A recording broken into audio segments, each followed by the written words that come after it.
Fala galera, vamos lá então pro semana do retrovisor da última rodada da temporada regular. O programa não acaba aqui, eu continuo durante os playoffs até o Super Bowl. Então o tema de hoje que eu queria falar é sobre despedidas. Porque a última rodada, né, significa que muita gente, ou muitos times se despediram do campeonato e muita gente vai se despedir dos seus times. Como é que foi essa despedida? Ela acontece num tom legal ou num tom meio melancólico? Então eu separei alguns casos aqui, né, para passar com vocês. Começando por times. Por exemplo, eu acho que alguns terminaram de uma maneira bem legal, mesmo não tendo ido para os playoffs, como por exemplo o Bengals, que fez mais do que a gente imaginava que fosse fazer sem o Joe Burrow em campo. Eles chegaram perto de conquistar uma vaga nos playoffs com um quarterback reserva que nunca tinha dado um passe na NFL. Então acho que foi um encerramento legal. O outro foi o Titans, que não tinha mais nada para jogar e entrou como se tivesse, né, com a vaga em disputa, e acabou sendo uma despedida também para o Vrabel, mas uma despedida bacana. Ainda falando de Titans, já entrando em jogador, o Derrick Henry, né, deu adeus para a galera, acenou para todo mundo e tal, deu um discurso de despedida e ele marcou realmente o seu tempo em Tennessee. Alguns outros já não foram tão bem, né, nesse encerramento. Eu acho que o jogo de New Orleans acabou de um jeito muito ruim para todo mundo, né? O lance final foi um lance desagradável, um lance que fugiu da ética do esporte. O técnico não soube explicar bem o que aconteceu e tomou uma bronca do Arthur Smith, que a última imagem dele como head coach vai ser, né, aquela cena feia. Então não foi uma despedida bacana. Outro que dessa mesma divisão que se despediu mal foi o Carolina, né?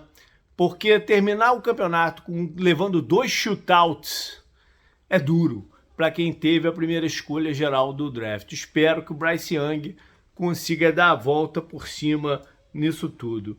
E, enfim, outros treinadores, né? O Ron Rivera tomou uma surra, mas acabou de cabeça erguida.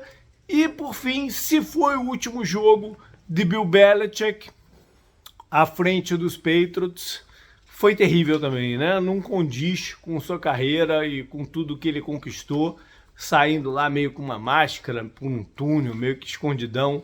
Não foi legal. O jogo importante, cara, para os playoffs, eu vou pegar o jogo do domingo à noite. A NFL separou esse jogo para ser especial e foi, né? Foi uma batalha muito intensa pela divisão, pela NFC East.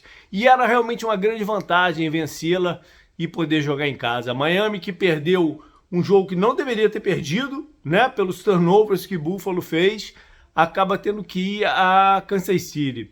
Não é o pior adversário para ele jogar, por incrível que pareça, porque, né, os Chiefs não estão com um ataque 100%, mas é o campeão, tem todo lado de experiência. E Buffalo jogar em casa contra Pittsburgh é melhor do que continuar lá em Miami também, que mesmo, né, tendo tido um jogo bem melhor com o adversário, Miami vai ter alguns jogadores de volta para essa partida e seria um confronto mais complicado. A zebra, cara, eu falei de Tennessee, né, e vou ficar com ela, porque Jacksonville entrou com a vaga na mão e precisava da vitória, já sabia que precisava da vitória pelo resultado de Pittsburgh no sábado, e, cara, tá oficializado, ganhou o troféu Botafogo. Entregou uma vaga que estava na sua mão, como eu falei, perdendo 5 dos últimos 6 jogos. Aí não dá, né? E vai ser curioso ver como o Trevor Lawrence vai lidar com essa off-season, porque pela primeira vez na vida ele provavelmente vai sofrer críticas e vai sofrer desconfiança entrando para o campeonato que vem. O time que preocupa se para em Filadélfia, que tá um caos, né? A Filadélfia tá terrível no ataque e na defesa. Terrível, nada funciona para os Eagles. Para piorar, A.J. Brown machucou o joelho, não sabe qual é o status dele para a partida de segunda-feira à noite, né? O playoff, o último que vai encerrar a semana wildcard, e o Hurts machucou o dedo da mão que lança o passe. Vamos ver se vai ter algum impacto na performance dele. Em termos de lesão, podia falar do A.J. Brown, podia falar de outros, mas T.J. Watt, né, é a alma dos Steelers, deve ficar de fora, deve ficar, né, no estaleiro 2 semanas, o que significa que é muito difícil que ele volte a jogar esse campeonato, né? Se ele for ficar 2 semanas fora, imaginar que o Steelers vai conseguir chegar na final da AFC sem ele é um pouco de otimismo exagerado. O reencontro eu marquei, eu acho que não é nem bem um reencontro assim pessoal, mas um reencontro com os campos de 2 escolhas altas de draft, Carson Wentz e Sam Darnold, que jogaram como titulares nessa última partida entre o Rams e 49ers, porque os 2 times já classificados pouparam seus titulares. E os 2 se esforçaram muito, não foi uma partida excepcional de nenhum dos 2, né? Se você pegar os números, eu até separei aqui, mas nem vou passar pelos números. Não foi uma partida brilhante, mas os 2 mostraram muito brio. Só que esse brio não é o suficiente para eles serem considerados ano que vem um quarterback viável para ser titular de alguma equipe. Eles vão estar numa situação de reserva de novo, esperando uma oportunidade né, que se apresente e eles possam agarrar. Mas é complicado, né, os caras com a expectativa que eles tinham tá nessa situação. Up and down, eu vou pro outro jogo da AFC South. 2 recebedores. Pelo lado do Houston, Nico Collins. 9 targets, 9 passes completos, 195 jardas e 1 touchdown. Eu vou confessar que eu já não dava muita coisa por ele, mas teve uma temporada sensacional e se tornou um jogador de big plays e de incomodar o adversário. Ele fecha a temporada com 1.297 jardas, é isso? 8 touchdowns, média 16.2 por target, quer dizer, por passe recebido, perdão.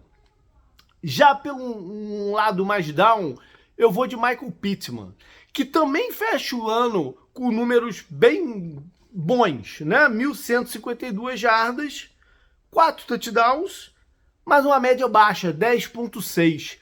Ele, para mim, que vai ser um free agent, eu fico curioso para ver qual vai ser o mercado dele, porque para mim ele não é um wide receiver de impacto. Ele pode ser um bom complemento, mas ele não é um wide receiver de impacto. Então eu fico muito curioso para saber qual time vai olhar para ele e em que condições. Ele terminou essa partida com 5 passes recebidos em 6. De novo, são coisas boas, ok. Jarda baixa, 44 jardas, né? Não teve impacto quando os Colts precisavam da vitória para ir para os playoffs, coisa que o Nick Collins teve. Bom, o destaque da rodada o ofensivo podia até ser o Nick Collins, mas eu acabei ficando com o Jordan Love, o quarterback dos Packers, que numa pressão danada, né, consegue levar um time desacreditado para os playoffs. Então vai aqui a menção para ele. Eu já tinha trazido ele no Up and Down da semana passada, mas teve mais uma rodada bem produtiva. 27 passes completos em 32 tentativas, 316 jardas, 9.9 por tentativa. Números, de novo, vamos usar o termo impacto, números impactantes. 2 touchdowns. Defensivo, ainda nessa pegada da free agency, o safety dos Giants, o McKinney, que intercepta 2 bolas, teve mais 6 tackles e um passe defendido. Ele vai entrar na sua off-season como um safety valorizado. Ele pode quebrar aí o banco e ser um dos safeties mais bem pagos da liga, apesar de um histórico, não disciplinar, mas de comportamento que não é o ideal que a NFL gosta. Special Teams, cara, o retornador de Buffalo, o Hart, o punch dele retornado para touchdown, 96 jardas, foi a fagulha que incendiou o resto do jogo e fez os Bills virarem a partida, né? Calor, eu fico com o linebacker de Detroit, Jack Campbell. Não é um jogador que me encanta pelo estilo dele. Eu acho que ele pode chegar lá com um pouco mais, né, de cancha e tal. Ele foi uma escolha controversa de primeiro round.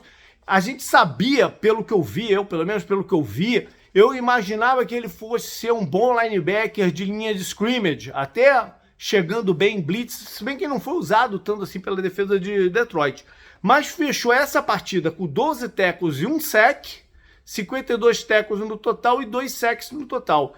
Um passe defendido só, o que é curioso, que ele foi mais usado em cobertura, né? Mas para mim o impacto dele é na linha de scrimmage. Só que linebackers de grande investimento são os linebackers que atuam no espaço. Talvez seja pedir um pouco demais dele, talvez seja entender quais são as suas melhores características. Para finalizar, mais uma vez Derrick Henry, uma corrida de 69 jardas no seu estilo rompedor, faz essa despedida aí ligando os pontos do programa. Link tá lá no post. Valeu, galera. Até os playoffs.